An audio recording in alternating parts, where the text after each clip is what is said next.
Okay guys, good morning. Painitin natin yung MC natin. Tapos sound check na rin sa daing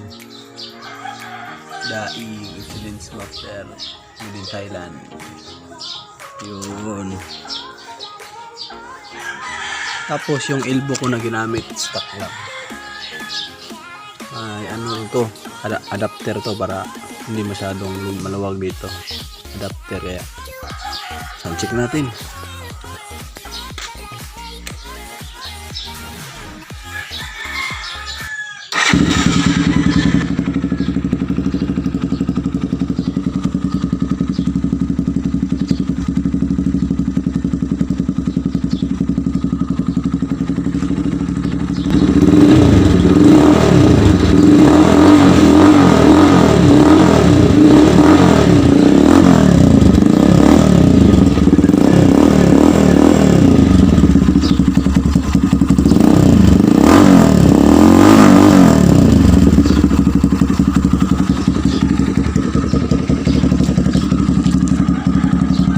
Yun mga kasip, ito ang ating Z2s 1 year and 2 months old.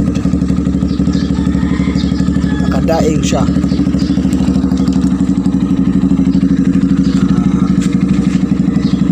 Plano kong mag-isip project pag dumating na yung big elbow na in-order ko.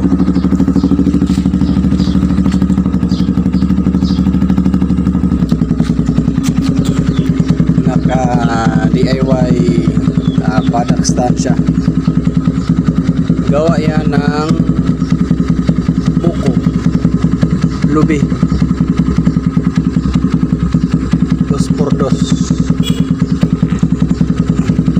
Okay mga ka-Z2s, huwag niyong kalimutang i-like and subscribe na din sa channel po. Salamat.